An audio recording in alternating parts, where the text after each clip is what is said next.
বীর চত্তলা টিভি। আচ্ছা, এবার অন্য এক রাজীব হাসান উত্তর দেবে। আপনারা এমন একটি সময়ে এই কারণে সমাবেশ করতে যাচ্ছেন যখন সরকারের সাথে নির্বাচনের তারিখ নিয়ে এক ধরনের মতভেদ তৈরি হয়েছে। এটি কি মানে আপনাদের রাজপথে যে অবস্থান তারুণ্যের মধ্যে যে বিএনপির যে দখল সেটি দেখানোর কোনো সুযোগ তৈরি হচ্ছে কি?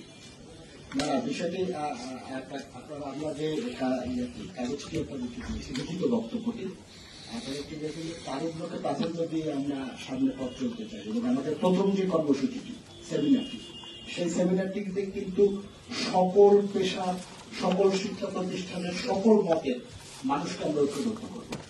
ভবিষ্যৎ বাংলাদেশ নিয়ে তাদের কি ভাবনা, সেই ভাবনাগুলো আমরা শুনবো এবং সেই ভাবনাগুলোর আলোকে আমরা আমাদের সংগঠনের অভিভাবক দেশনায়ক তারেক রহমান সাথে কথা বলে আমরা আমাদের ভবিষ্যৎ পরিকল্পনা ঠিক করব। বিএনপির ভবিষ্যৎ পরিকল্পনায় তরুণরা কি ভাবছে সেটি কিন্তু শুধু আমাদের দলের তরুণরা না, সকল অংশের তরুণরা কি ভাবছে সেই ভাবনাটাকে প্রাধান্য দিয়ে ভবিষ্যৎ কর্মসূচি প্রণয়ন করা হবে। এমনকি বিএনপির যে 31 দফা কর্মসূচি আছে, আমাদের ভারপ্রাপ্ত চেয়ারম্যান বলেছেন সেটি কিন্তু পরিবর্তনশীল।